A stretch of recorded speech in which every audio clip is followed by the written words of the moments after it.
ब्रह्मणे आदिनारायणाय निराकार साकार परव्यूह विभवान्तर्याम्यर्चावतार पंचार्षेय प्रवरान्विता अच्युत गोत्रोद्भवाय ब्रह्म शर्मणो नप्त्रे अनंत वेदाध्यायिने अच्युत परब्रह्मणे आदिनारायणाय निराकार साकार परव्यूह विभवान्तर्याम्यर्चावतार पंचार्षेय प्रवरान्विता अच्युत गोत्रोद्भवाय व्यूह नारायण शर्मणः पौत्राय वेदाध्यायिने अच्युत परब्रह्मणे आदिनारायणाय निराकार साकार परव्यूह विभवान्तर्याम्यर्चावतार पंचार्षेय प्रवरान्वित अच्युत गोत्रोद्भवाय वासुदेव शर्मणः पुत्राय अनंत वेदाध्यायिने अच्युत परब्रह्मणे आदिनारायणाय निराकार साकार परव्यूह विभवान्तर्याम्यर्चावतार पंचार्षेय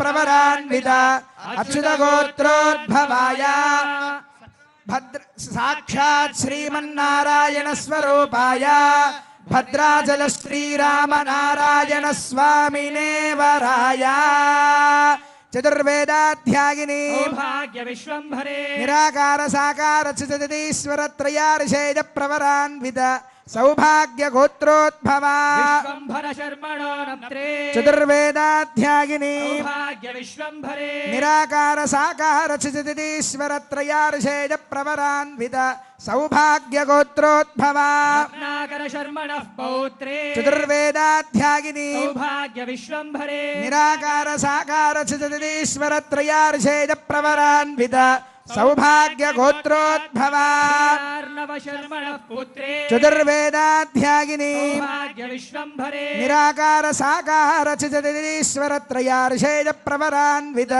सौभाग्य गोत्रोद्भवा साक्षात् श्री महालक्ष्मी स्वरूपां श्री सीता महालक्ष्मी नाम्नीं इमां कन्यां वृणीध्वं वृणीमहे రాజా రామచంద్ర భగవానికి చాలా గొప్ప విశేషం. ఇక్కడ అచ్యుత సౌభాగ్య గోత్రాలు అనేది ఈనాడు కాదు, భక్త రామదాసు గారు ఈ యొక్క వారి గురువు గారు అయినటువంటి రఘునాథ భట్టర్ వారి వద్ద ఈ యొక్క భద్రాచల క్షేత్ర చరిత్రంతో కూడా తెలుసుకున్నవారై ఈ యొక్క భద్రాచల క్షేత్రాంటిలో ఈరోజు రాముడు అవతరించిన నాడే కళ్యాణం జరగాలి అని చెప్పి భక్త రామదాస్ గారు నిర్మించారు.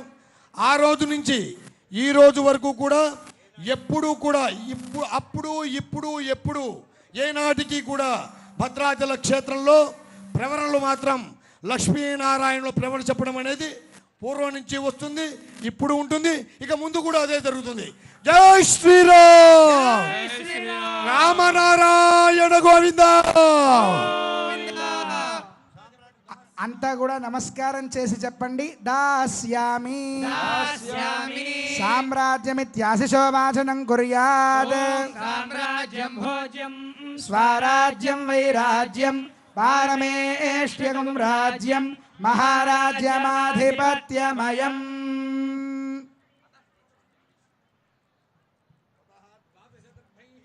ద్వాదశదర్భైః చతుర్వింశత్యంగుళాయాం యోక్త్రం కల్పయిత్వా సుగంధేనానులిప్య తండులోపరినిధాయ అర్యమణం సోమమితి ద్వాభ్యాం మంత్రాభ్యాం యోక్త్రమభిమంత్ర్య అర్యమణం బృహస్పతిమింద్రం దానాయ చోదయ వాచం విష్ణుగుం సరస్వతీగుం సవితారం చ వాజినం సోమగుం రాజానం వరుణమగ్నిమన్వారభామహే ఆదిత్యాన్ విష్ణుగుం సూర్యం బ్రహ్మాణం చ బృహస్పతిం. యోక్త్రాధిదేవతాయై శ్రీం శ్రియై నమః ఆవాహయామి. ఐం హ్రీం శ్రీం శ్రియై నమః. తతః గంధద్వారేతి మంత్రేణ యజ్ఞోపవీతమభిమంత్ర్య. ఓం గంధద్వారాందురాధర్షాం నిత్యపుష్టాంగరేషణీం ఈశ్వరీం సర్వభూతానాం తామిహోపహ్వయే శ్రియం. యజ్ఞోపవీతాధిదేవతాయ శ్రీమన్నారాయణాయ నమః ఆవాహయామి. ఓం నమో భగవతే వాసుదేవాయ. ఓం నమో విష్ణవే. అత్రావాహిత శ్రీమన్నారాయణాయ నమః శ్రీమహాలక్ష్మ్యై నమః. ध्यानादि सकलोपचारान् समर्पयामि. अर्घ्यं समर्पयामि पादयोः पाद्यं समर्पयामि गन्धं समर्पयामि पुष्पं समर्पयामि धूपमाघ्रापयामि दुर्वारोहन्तु पुष्पिणीः हृदाश्च पुण्डरीकानि समुद्रस्य दुहानि मे ఇప్పుడు కళ్యాణంలో ప్రధానమైనటువంటి ఘట్టాలలో ఒక్కొక్క ఘట్టం మనకి ముందుకు వెడుతూ ఉన్నాము. అలా వెళ్ళేటువంటి సమయంలో అమ్మవారికి యోక్త్రధారణ అనేటువంటి కార్యక్రమాన్ని నిర్వహించబోతూ ఉన్నారు. యోక్త్రము అంటే దర్భలతో చేసినటువంటి తాడు. ఈ తాడును అమ్మవారి యొక్క నడుముకి కట్టడం జరుగుతుంది. దేనికి ఎలా కడతారు అంటే మనకి విధానంగా పెళ్లి చేసుకునేటువంటిది ప్రధానంగా సంతానార్థులై వివాహం చేసుకుంటాం. కాబట్టి వచ్చేటువంటి అమ్మాయి యొక్క కడుపు పండాలయ్యా అంటే గర్భస్థమైనటువంటి దోషాలు ఏవీ కూడా ఉండకుండా ఉండటం కోసం ఆ యోక్త్రధారణ అనేటువంటి కార్యక్రమాన్ని నిర్వహిస్తారు. అదిగోండి అయితే సాధారణంగా ఇతర కన్యలకైతే ఆ దోషం ఉండవచ్చు, కానీ మరి అమ్మవారికి అటు ఉంటుందా అంటే కాదు. ఈ దోషం ఎవరికైతే ఉంటుందో దీన్ని దర్శించడం వల్ల అమ్మవారి యొక్క సంతానమైనటువంటి మనమందరం కూడా సంతానవంతులం అనేటువంటి దానికి ప్రతీకగా ఆ యోక్త్రధారణ అనేటువంటి కార్యక్రమాన్ని నిర్వహిస్తున్నారు. అదిగోండి ఆ యోక్త్రాన్ని ఇప్పుడు దర్శింపజేస్తారు అందరికీ కూడా. దాన్ని అందరూ కూడా దర్శించండి. ఎవరైతే దాన్ని దర్శిస్తారో సంతానపరమైనటువంటి దోషాలుంటే అవన్నీ కూడా తొలగిపోతాయని శాస్త్రం.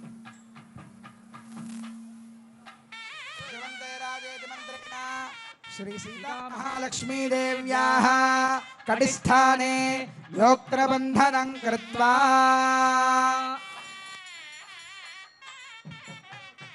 యోక్త్రధారణ త్యాగరాజస్వామి వారు అంటారు, సీతమ్మ మాయమ్మ శ్రీరాముడు మా తండ్రి, సీతమ్మ మాయమ్మ శ్రీరాముడు మా తండ్రి, సీతమ్మ మాయమ్మ. ఆ తల్లి ఆవిడ సీతమ్మ, ఆవిడ మన తల్లి అంటారు కనుక ఆవిడకి గర్భదోషాలు ఏమిటండి అని అంటే ఆవిడకి గర్భదోషాలు ఏముండవు. మనమంతా కూడా దోషాలు చేస్తాం కదా, మన దోషాలన్నీ పోగొట్టుకోవడానికి సీతమ్మ వారు తన నడుముకి ఈ యోక్త్రాన్ని ధరిస్తూ ఉన్నారు. ధ్రువంతే రాజా వరుణా ధ్రువందేవో బృహస్పతిః ధ్రువంత ఇంద్రశ్చాగ్నిశ్చ రాష్ట్రం ధారయతాం ధ్రువం. యోక్త్రధారణ ముహూర్తః సుముహూర్తో స్మృతి భవంతో మహాంతో అనుగృహంతు ముహూర్తః సుముహూర్తోస్తు. జయ బోలో సీతా మహాలక్ష్మీ మయ్యా కీ.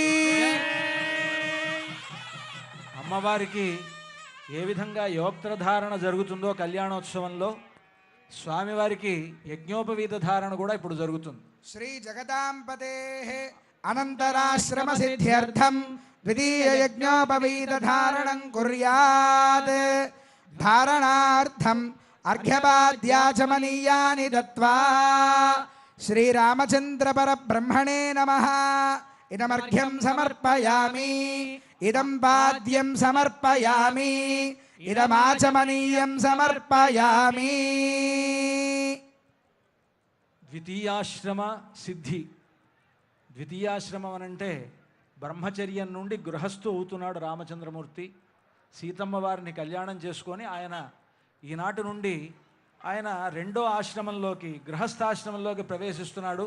అంతా యజ్ఞోపవీతాన్ని స్వామివారికి ధరింపజేస్తూ ముందుగా అర్చక స్వాములు మనకు ఆ యజ్ఞోపవీతాన్ని చూపిస్తూ ఉన్నారు. అంటే మన అందరికీ అలా చూపించడంలో ఉద్దేశం ఏమిటి అని అంటే మన అందరం స్వామికి ధరింపజేస్తున్నట్లు అనమాట భావించమని. ఆ స్వామివారికి సేవించండి. ఓం తద్విష్ణాః పరమం పదగం సదా పశ్యంతి సూరయః చక్షురాతతం తద్విప్రాసో విపన్యవో జాగృవాం సస్సమింధతే విష్ణోర్యత్పరమం పదం. అలంకారార్థం సువర్ణ యజ్ఞోపవీత ధారణం కుర్యాత్. యజ్ఞోపవీతం మామూలు యజ్ఞోపవీతం ధరింపజేసిన తర్వాత బంగారు యజ్ఞోపవీతాన్ని స్వామివారికి ధరింపజేస్తున్నారు. అంతా సేవించుకోండి. అర్చక స్వాములు మీకు దర్శింపజేస్తున్నారు ఆ యజ్ఞోపవీతాన్ని. అంతా సేవిద్దాం. అలంకారార్థం సువర్ణయజ్ఞోపవీత ధారణం కుర్యాత్.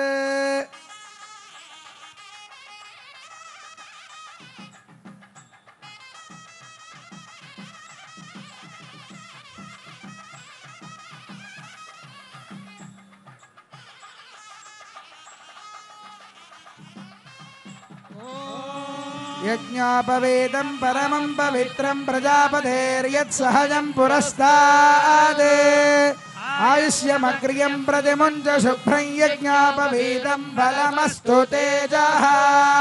సువర్ణ యజ్ఞోపవీత ధారణ ముహూర్త సుముహూర్తోస్పతి భవంతో మహాంతో అనుగృహంతు.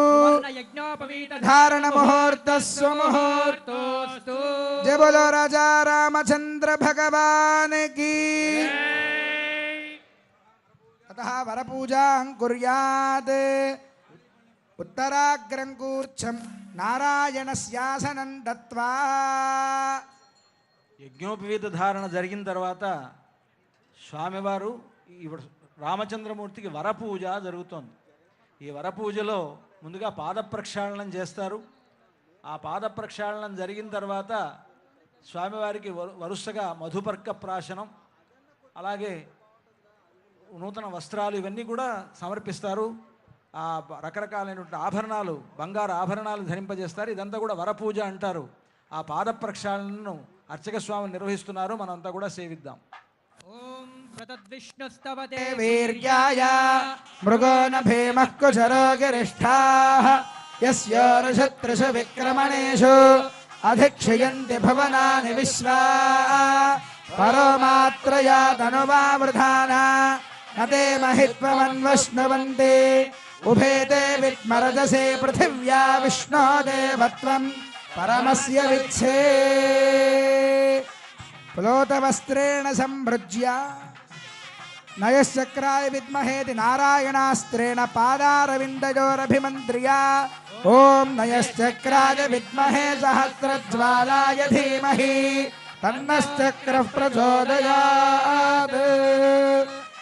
ఇమం మే గంగేదిత్యనువాకేన పుష్పోదకస్నపనం కుర్యాత్.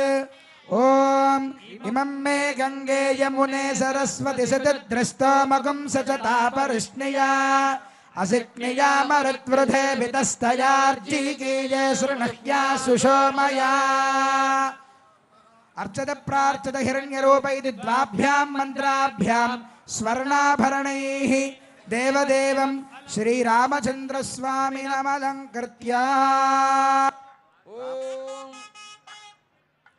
భరతునకు చేయిస్తి పచ్చల పతకము రామచంద్ర, ఆ పతకమునకు పట్టే 10,000 వరహాలు రామచంద్ర. రామదాస్ గారు అంటారు, భరతుడికి పచ్చల పతకం చేయించాను. అదిగో పచ్చల పతకాన్ని మనకు దర్శింపజేస్తున్నారు అర్చక స్వాములు.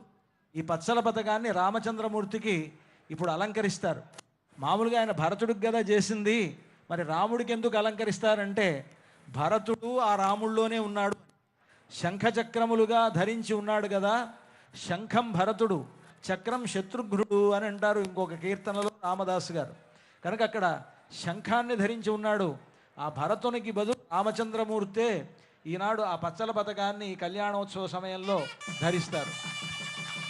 ఓం అర్చత ప్రార్చత ప్రియమేధాసో అర్చత అర్చంత పుత్రకా ఉదపురన్న ధృష్ట్వర్చత అర్చత ప్రార్చత. జయ బోలో రామచంద్ర భగవాన్ కీ.